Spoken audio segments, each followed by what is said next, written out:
Olá pessoal, tudo bem? Sejam todos muito bem-vindos a mais uma aula de resolução de questões aqui do canal. Nós vamos agora fazer questões de direito constitucional envolvendo o tema tributação, orçamento, ordem econômica e financeira. E ao observar esse tema, talvez você se pergunte, Marcílio, isso faz parte do direito constitucional? E a resposta é sim. Lá na Constituição você vai encontrar um tópico para essa parte de tributação, para orçamento, para a ordem econômica e financeira. Então, como está no texto constitucional, isso pode aparecer nas provas. Mas é importante ter ciência de que a cobrança normalmente é em quantidade menor, quando você analisa estatisticamente os concursos públicos e mesmo a prova da OAB. Tá? São poucas as questões sobre esses tópicos, mas como de vez em quando aparece, nós vamos aqui sim fazer algumas questões, lembrando que não são questões de direito tributário, não são questões de direito financeiro, são questões de direito constitucional. E o foco, como regra, é com base na literalidade da Constituição Federal. Se você chegou até aqui e ainda não me conhece, eu quero me apresentar. Meu nome é Marcílio Ferreira, eu sou professor de Direito Constitucional, procurador do Estado, advogado e doutor em Direito e Políticas Públicas. Você me encontra lá no Instagram, o @marciliofé, e aqui no canal do YouTube com muito conteúdo relacionado ao direito constitucional, ok? Sem perder muito tempo, vamos então para a nossa primeira questão na tela. Olha aí, uma questão de 2024, delegado de polícia diz assim: no que se refere à política urbana, agrícola e fundiária e à reforma agrária, assinale a opção correta. Então, ele quer a alternativa certa. Letra A. Na execução da política fundiária, todos os imóveis classificados como latifúndios se sujeitam, em princípio, à desapropriação para fins de reforma agrária. Cuidado, galera. Aqui vale uma pequena revisão. A nossa Constituição, no artigo 5º, prevê a possibilidade de desapropriação nos casos de utilidade pública, necessidade pública ou interesse social, pagando indenização prévia justa em dinheiro. Mas o texto constitucional prevê algumas hipóteses em que haverá desapropriação através do pagamento de título ou mesmo sem indenização. É o caso da desapropriação para fins de reforma agrária, do 184. É o caso, por exemplo, da desapropriação para fins de intervenção urbanística, já vou falar também sobre isso, né? E mesmo é o caso da expropriação, do artigo 243 da Constituição, em que sequer há pagamento de indenização. A reforma agrária, portanto, é uma exceção àquela cláusula geral do artigo 5º, que inclusive nós vimos em outro vídeo aqui do canal sobre direitos fundamentais, quando fizemos a análise do artigo 5º da Constituição Federal. Dito isso, a desapropriação para fins de reforma agrária é uma exceção que deve ser utilizada apenas no caso, atenção, de descumprimento da função social da propriedade. Então, deve-se fazer desapropriação para fins de reforma agrária quando ali a propriedade descumpre a sua função social. E é o texto da Constituição, inclusive, que vai dizer quando é que isso acontece, certo? Então, não é toda e qualquer propriedade, mas sim aquela que descumpre a sua função social, motivo pelo qual, inclusive, a indenização é paga através de título da dívida agrária, né? Letra B. Aspectos ligados ao cumprimento da legislação trabalhista não são juridicamente apropriados para definição de imóveis aptos à desapropriação para fins de reforma agrária. Errado. A nossa Constituição prevê alguns requisitos para que a propriedade atenda à sua função social no âmbito rural, né? Entre esses requisitos que você encontra no artigo 186 está o cumprimento das disposições que regulam as relações de trabalho, inciso 3. Logo, letra B, alternativa errada. Letra C. Em respeito à autonomia municipal, a Constituição Federal preconiza a adoção de plano diretor como recomendação para os municípios sem caráter vinculante. Errado. A nossa Constituição prevê esse chamado plano diretor como sendo um instrumento de política urbana, né? Ele é aprovado pela Câmara Municipal e ele é obrigatório para cidades que possuem mais de 20 mil habitantes, sendo um instrumento de política urbana que visa ali ordenar o solo urbano, né? Esse plano diretor tem sim força vinculante, motivo pelo qual a alternativa C está errada. Letra D. Um imóvel pode ser produtivo e, ao mesmo tempo, não cumprir a sua função social, caso em que poderá ser objeto de uma desapropriação para fins de reforma agrária. Tá certo. A produtividade não é o único critério relacionado ao cumprimento da função social. Existem outros que você encontra lá no artigo 186 da Constituição. Letra D. Devido à proteção do direito de propriedade como direito fundamental, são limitados os meios de execução da política urbana, sendo proibido ao poder público, por exemplo, exigir edificação compulsória em imóvel. Errado. A nossa Constituição, lá no 182, parágrafo 4º, prevê algumas medidas no caso de descumprimento do plano diretor. Entre essas medidas, há a possibilidade de exigir edificação compulsória em imóvel, tá? Então, alternativa errada, fundamento 182, parágrafo 4º. Olha aí, então, letra D, alternativa correta. Veja que os requisitos para o cumprimento da função social no âmbito rural estão lá no 186. Aproveitamento racional e adequado, utilização adequada dos recursos naturais disponíveis e preservação do meio ambiente, observância das disposições que regulam as relações de trabalho e exploração que favoreça o bem-estar dos proprietários e dos trabalhadores, tá, pessoal? Então, esse é o fundamento aí da alternativa D, que foi a alternativa indicada como correta. Tranquilo? Não se esqueça de deixar aí o seu like no vídeo e se inscrever no canal para receber mais conteúdos. Tem muita coisa aqui no canal para ajudar você na preparação para concurso público e exame de ordem, tá? Inclusive com aulas e resolução de questões. Bora para mais uma? Olha aí. A Constituição Federal de 88 prevê que o regramento de direito financeiro se faça por meio de lei complementar, restando algumas matérias para a lei ordinária. Conforme o texto constitucional, a lei ordinária pode dispor sobre, olha aí, tá vendo?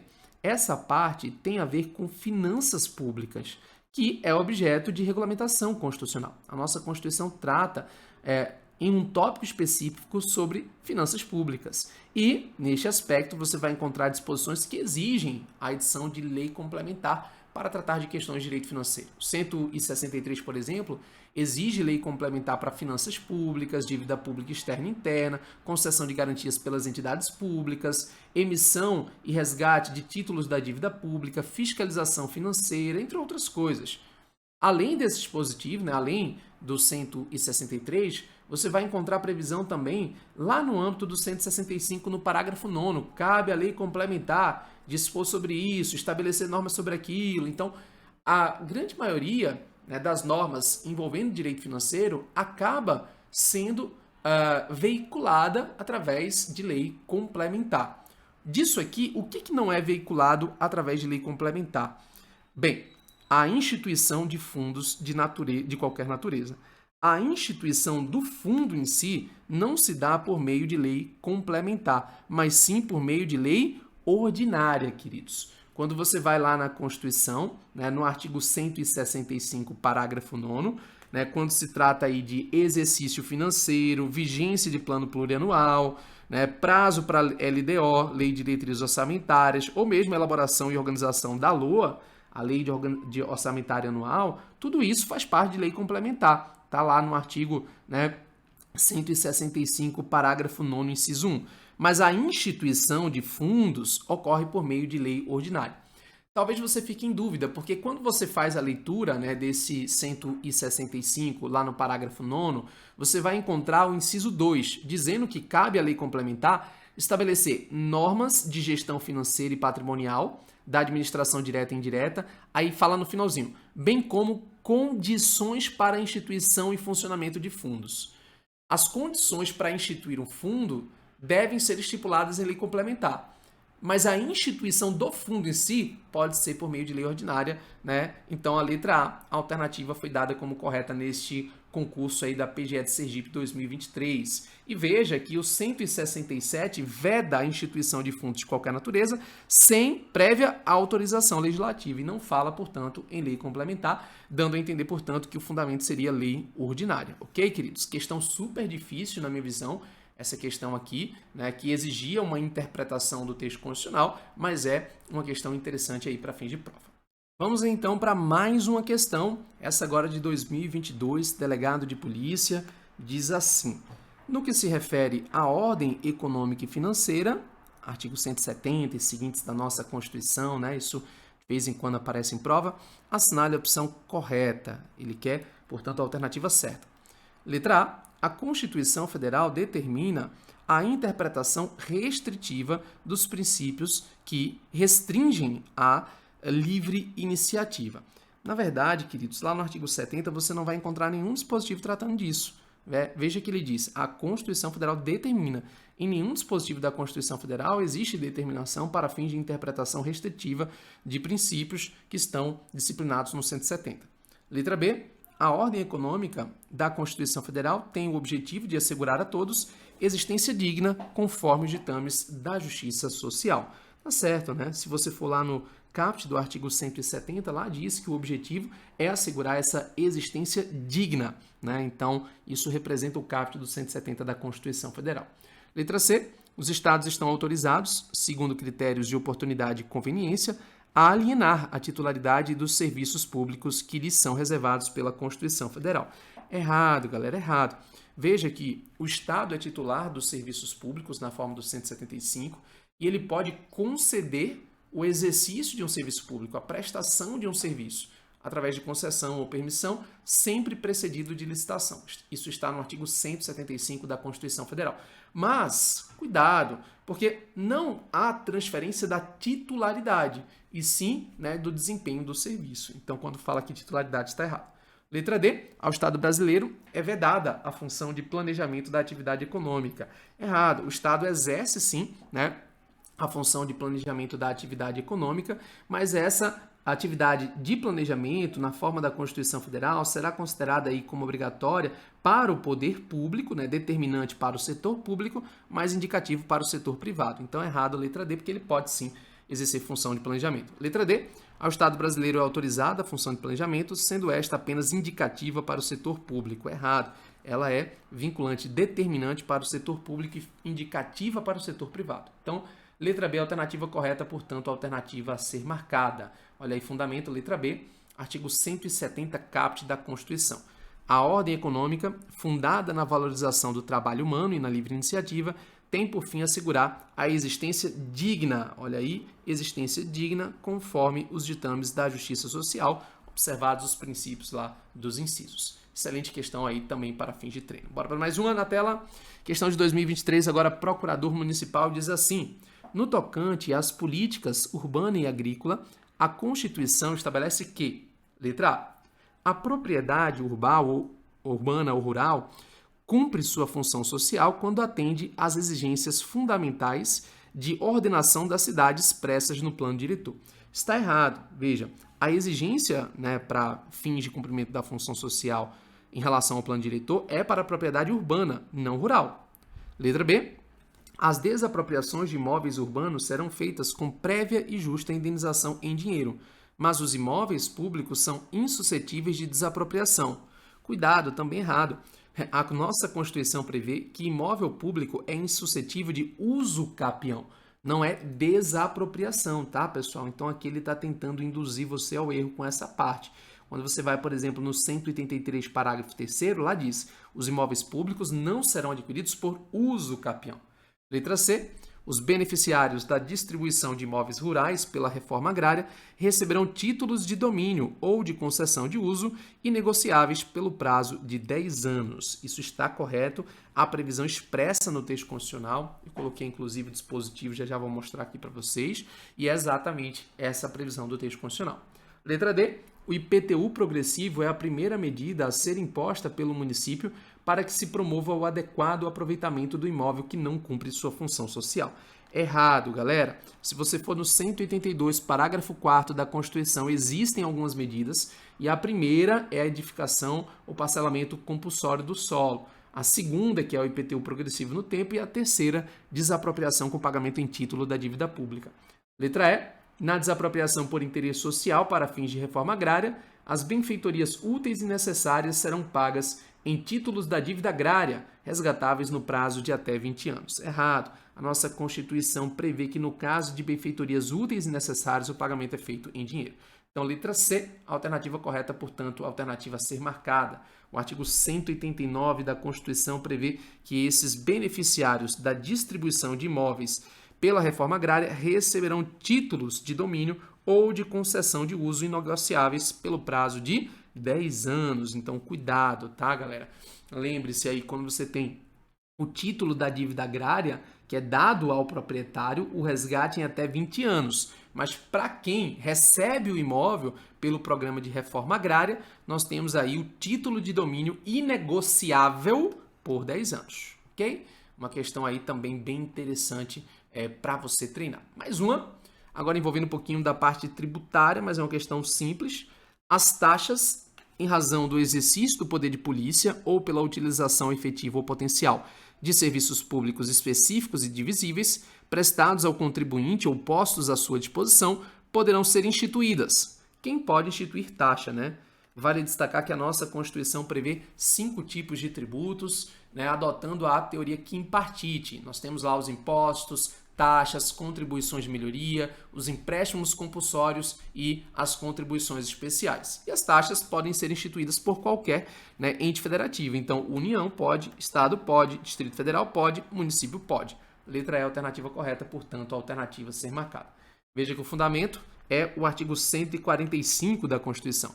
A União, os estados, o Distrito Federal e os municípios poderão instituir os seguintes tributos. Olha aí, 2, taxas, em razão do exercício do poder de polícia ou pela utilização efetiva ou potencial de serviços públicos específicos e divisíveis prestados ao contribuinte ou postos à sua disposição. Tá? Uma questão bem simples na minha visão, bem tranquila, mas veja, foi uma questão de procurador municipal.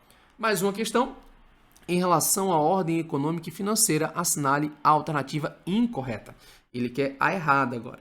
Letra A. Nos termos da Constituição Federal, a prestação de serviços públicos sempre será feita por meio de licitação.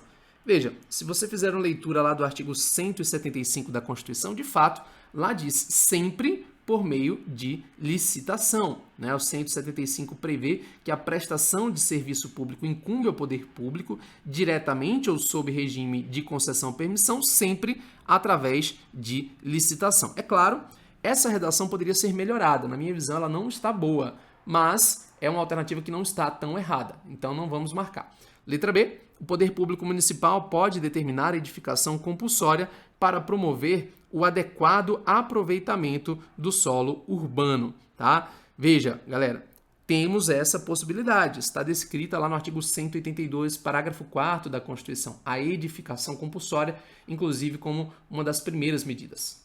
Letra C. Os imóveis públicos não serão adquiridos por uso capião, salvo na hipótese de haver descumprimento de sua função social. Cuidado, galera, é errado, né? Não há uso capião de imóvel público, mesmo que haja aí, como ele falou, né, descumprimento de função social, tá? Imóvel público não é objeto de uso capião, exatamente por vedação constitucional. Inclusive tem a súmula 340 do Supremo Tribunal Federal, que vale a pena aí fazer a leitura. E letra D, é inconstitucional a lei municipal que veda a instalação de estabelecimentos comerciais do mesmo ramo em determinada área. Isso está certo, tem até súmula vinculante sobre o tema. Então, como ele queria a incorreta, né, letra C, alternativa a ser marcada, veja o que diz o artigo 183, parágrafo 3º da Constituição. Os imóveis públicos não serão adquiridos por uso capião, tá, queridos? Beleza, tá gostando do vídeo? Não esquece, deixa aí o seu like e faça a sua inscrição também no canal para receber mais conteúdos. Está vindo aqui para você também outras maratonas com conteúdos específicos de direito constitucional. Mais uma questão, olha aí, FGV 2022 diz assim: a sociedade empresária Delta é devedora quanto mais do imposto sobre circulação de mercadorias e sobre serviços de transporte interestadual e intermunicipal de comunicação, ICMS. Em razão do seu proceder, a Secretaria da Fazenda do Estado Alfa, com base na legislação estadual vigente, negou-se a fornecer autorização para que emitisse notas fiscais. À luz da sistemática constitucional, é correto afirmar que o proceder da referida secretaria isso aqui, gente, é cobrança clara de entendimento do Supremo Tribunal Federal. O Supremo entende que não é possível o uso indireto, né, de instrumentos de política como forma de recebimento do crédito. Então, não poderia vedar uma empresa a emissão de nota fiscal porque ela deve algo, já que existem meios e instrumentos de cobrança, que são instrumentos legítimos, né?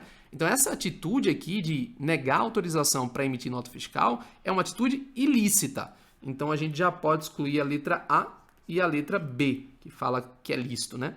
Então, letra C é ilícito, não sendo possível a utilização de meio indireto de cobrança do imposto que afronte o livre exercício da atividade econômica, né? E é exatamente isso. Quando a gente fala em liberdade econômica, esse é um princípio da ordem econômica que não pode ser afrontado aí dessa maneira, inclusive em vários julgados supremos sobre a temática. A letra D diz que é ilícito, já que a negativa peremptória inviabiliza o exercício da atividade econômica, mas poderia ser exigida garantia real. Não se pode exigir essa garantia real para emissão de nota fiscal. E letra E, Ilícito, pois a negativa deveria ser condicional, estabelecendo alternativas para o contribuinte, a exemplo de programa de parcelamento. Não. Coloquei inclusive aqui para vocês, tá? É letra C, a alternativa correta. E eu coloquei aqui para vocês, inclusive, os entendimentos do Supremo Tribunal Federal. Olha aí. É inconstitucional a lei que exija que a empresa em débito com a Fazenda Pública tenha de oferecer uma garantia como fiança, né, para que possa emitir notas fiscais. Essa sanção política, cobrança de tributo por vias oblíquas, viola, portanto, o texto constitucional. O Supremo também já disse que é inconstitucional o uso de meio indireto coercitivo para pagamento de tributo, sanção política, tal qual ocorre com a exigência pela administração tributária, de fiança, garantia, etc. Então, demonstra o que eu falei, uma questão tipicamente jurisprudencial, cobrando o entendimento do Supremo Tribunal Federal sobre a matéria. Ok, queridos? Beleza, mais uma questão na tela, olha aí. No que se refere às disposições constitucionais aplicáveis às finanças públicas, assinale a alternativa incorreta. Veja que agora ele quer a errada. E isso aqui tem a ver com o quê?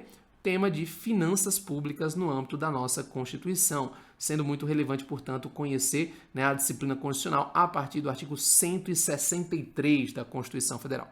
Letra A competência da União para emitir moedas será exercida exclusivamente pelo Banco Central. Você vai encontrar isso no artigo 164 da Constituição. Está correto? E ele quer a errada.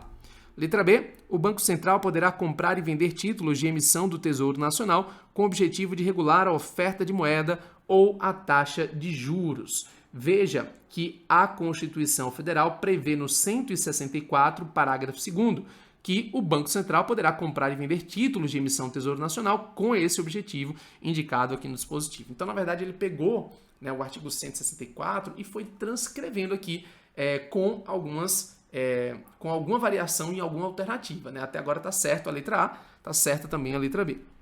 Letra C. A elaboração e execução de planos e orçamentos dos entes federativos devem refletir a compatibilidade dos indicadores fiscais com sustentabilidade da dívida.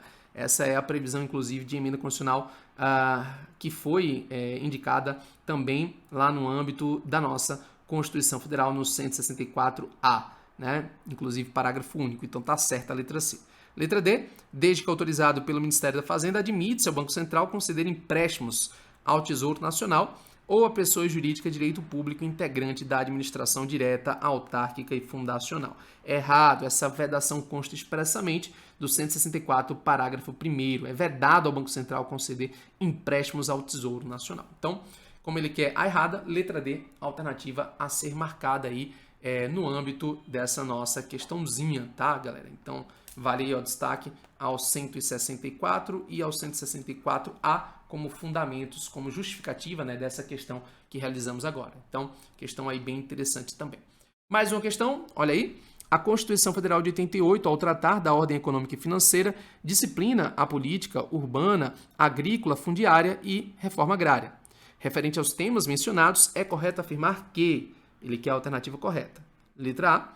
O poder público municipal, mediante lei específica para a área incluída no plano diretor, pode determinar, nos termos de lei federal, que proprietário do solo urbano não edificado, subutilizado ou não utilizado promova seu adequado aproveitamento, sob pena de, sucessivamente, parcelamento ou edificação compulsórios, IPTU progressivo no tempo e desapropriação com o pagamento mediante título da dívida pública de emissão previamente aprovada pelo Senado Federal com resgate de até 10 anos. Perfeito? É isso que você encontra no artigo 182, parágrafo 4º do texto constitucional. Então está certa a letra A que ele cobrou aí, tá? Letra B. As desapropriações de imóveis urbanos serão feitas mediante prévia e justa indenização em títulos da dívida pública. Errado. Desapropriação é feito por meio de indenização prévia justa em dinheiro, ressalvadas as previsões constitucionais que estipulam exceções. Letra C. Compete à União desapropriar por interesse social para fins de reforma agrária o imóvel que não esteja cumprindo sua função social, mediante prévia e justa indenização em dinheiro a ser paga em até 20 anos da edição do decreto expropriatório. Errado. No caso de reforma agrária, o pagamento é em título da dívida agrária, tá? Letra D. Aquele que possui como sua área urbana de até 250 metros quadrados por 5 anos ininterruptamente e sem oposição, utilizando-a para sua moradia ou de sua família, adquirir-á o domínio, mesmo que seja proprietário de outro imóvel, desde que este último se situe em área rural. Errado, né? Não pode ser proprietário de outro imóvel. Tem previsão também expressa para isso no texto constitucional. E letra E, a pequena e média propriedade rural, assim definida em lei, mesmo que seu proprietário possua outra, são insuscetíveis de desapropriação para fins de reforma agrária. Errado, né? Esse mesmo torna errada a alternativa. Então, letra A representa exatamente aquilo que você vai encontrar lá no artigo 182, parágrafo 4º da Constituição, tá? Uma questão aí que cobra literalidade desse dispositivo. Valendo sempre, é claro, fazer aí a leitura dos artigos mencionados, ok? Se você gostou deste vídeo, deixe o seu like e não se esqueça de se inscrever no canal para receber outros conteúdos. Um forte abraço e até a próxima. Valeu, pessoal!